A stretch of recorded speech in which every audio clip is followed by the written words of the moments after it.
Good evening and welcome to News Channel 8. I'm Jerome Aegean, and these are the top stories we have for you tonight. Former Lieutenant Governor Derek Hodge has passed away. We also remember Miss Lisa Galabert, who passed away as well. These stories and more are up next on News Channel 8.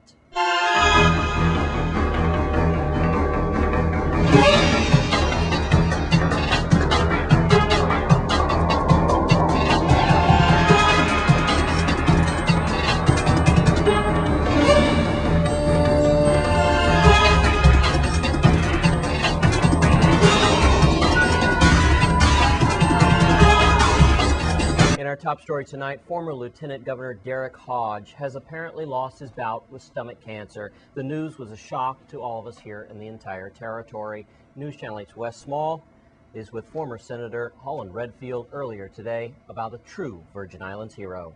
Thanks a lot, Jerome. Oh, what a day this is. It's like a doubleheader with Lisa Galabert and Lieutenant Governor Derek Hodge. I have to tell you, News Channel 8 just learned about this just a little while ago. In case you're just joining us, former Lieutenant Governor Derek Hodge has passed away, and we believe he was suffering for some time in St. Thomas. I'm here now with former Senator, who still goes by that name, Senator Holland Redfield, and you broke the news on your radio show this morning. I also believe you played Ave Maria for your friend. Yes. Boy, how do you wrap your arms around this one? Derek was truly a political tactician and technician, and a human being, a Virgin Islander personified, but was able to play a role where he was completely balanced in his political views. Even though I was a Republican, he was a Democrat. A wonderful demonstration of that was right after Hurricane Hugo, where he assumed many of the roles, both him and Farrelly, dealing with this issue, Governor Farrelly. And I got to know him, but at the time I was in the 16th legislature, he legitimized you as an individual who was a public leader. Now, he was a president in that legislature. He was the president of the legislature. You served in that one. And I served in that one, and that was the first legislature. But that was that I served in. Right. But that was the time I had the real experience with him. And he represents an era. If you go back to his legal practice, and we're talking about Winston Hodge, who has passed away, Judge Edgar Ross, who fortunately is still amongst us, Judge Finch, who's still amongst us. But we're talking about that particular era. And they were all attorneys. And they were all attorneys, but all Virgin Islanders that had a longing for contributing back to their community, and he personified it as an individual and a politician.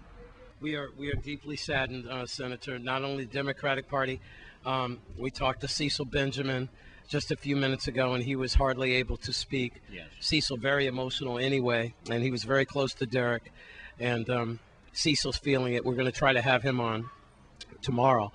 We talked to Bargrave Richards, former Lieutenant Governor, who is at this moment in San Juan, Puerto Rico. We plan on getting a hold of him tomorrow as well. But if you're just joining us, it has been a very tragic day here in the Virgin Islanders. We have lost two superstars, and you'll find out about the next one in our next story. But for now, we pay tribute to Derek Hodge, former president of the 16th legislature, former attorney, and the lieutenant governor. What an outstanding lieutenant governor he was, and the circumstances trying to rebuild this paradise from Hurricane Hugo. I can certainly tell you we still have not regained full 100% composure since that horrible storm devastated us. Senator Holland Redfield, what a tragic day it was today. You playing Ave Maria, and emotions are running rampant in our territory today. We have lost a truly great Virgin Islander, Derek Hodge. I ask for a moment of silence, and may he rest in peace. With Senator Holland Redfield, I'm Wes Small for News Channel 8. And we want to thank Senator Holland Redfield for his words tonight. And the news just gets worse. Miss Lisa Marie Galabert apparently committed suicide in California. News Channel 8's Wes Small talked with tennis pro Don DeWild about the great woman who always wanted to help others. Thanks a lot, Jerome. extremely sad news to report tonight, where condolences are starting to come in. A lot of people are in shock. We have to announce the death of Lisa Marie Galabert, a stalwart soldier who fought against bipolarism and depression for many years. She was a personal friend of mine and a lot of staff at Channel 8. And this gentleman next to me have a lot to share, Don DeWalt, and we're going to be talking to him. He is the pro here for 3 decades at the Buccaneer. It doesn't seem that long. Matter of fact, the last time I interviewed him, sadly, was because we lost Ted Kennedy, who is just like a Crucian. Right now, I'd just like to tell you some very sketchy details because this has just come in over the last 24 hours. Unfortunately, Lisa Galabert apparently has taken her own life. We understand in possibly Rancho Palos Verdes, California. We do know it was in California. Words coming in from all over now, especially from Dr. Olaf Hendricks. He worked with Lisa for many years, and he is in Denmark, Don, with Stanley and the 10 Sleepless Nights and Charlita Schuster and Music in Motion. And here's a quote from Olaf from Bronco. "We hope that all of us keep Lisa's family and young children in our prayers." Olaf said that Lisa had many special friends. Indeed, she did, and you, sir, are one of them. Words are hard to describe this tragedy. Well, I'll remember a lot of things about Lisa. She was a member here of the Buccaneer Tennis Club for years and years. As you know, she was a very good and avid tennis player. She won some tournaments here, but more importantly than that, I think, was her enthusiasm was contagious. She was always encouraging other people to come out and play, to enjoy the sport, to play in tournaments. And she was a very caring and generous person with her time. If we ever had any kids tournaments or clinics or camps, she was always the first one to call up and volunteer to work, never accepting any payment. And you know, she was kind of childlike in her own way, and the kids just loved her. So whenever she was involved in the programs that we had over here, it kind of ensured the success of them because the kids cared so much about her. And I know from getting emails from her this past summer, she started several kids programs in Africa. Wow. This past summer. And that seemed to be her love. And I know she's going to be sorely missed down here in St. Croix. Words coming from Don DeWalt. Again, if you're just joining us, she was an avid tennis player, always giving it back to the community.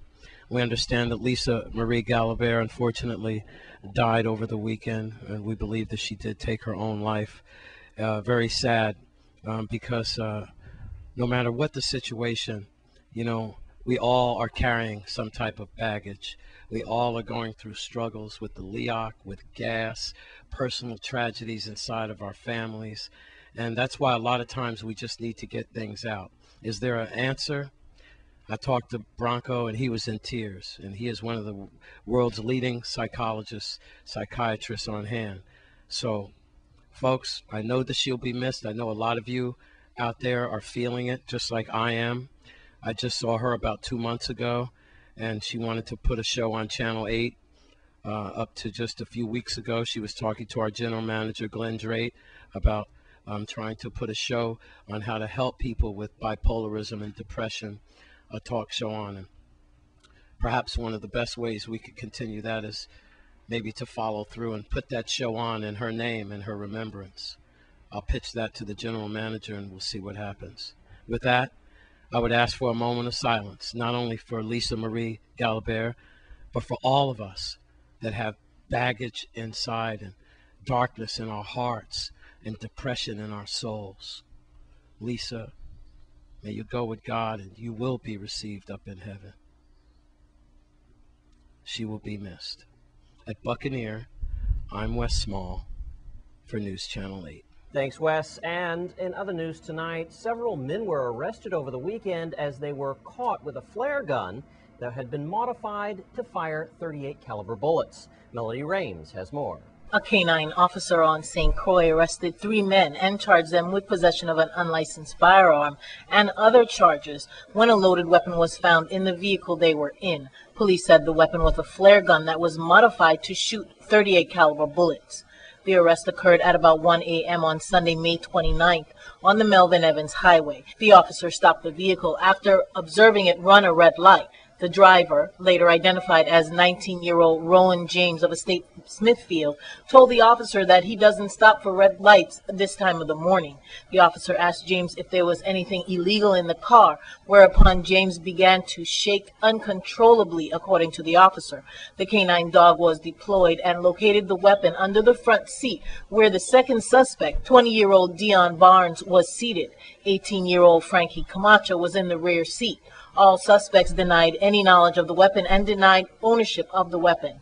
The suspects were charged with possession of an unlicensed firearm, possession or sale of ammunition, and failure to report a firearm obtained outside or brought into the Virgin Islands.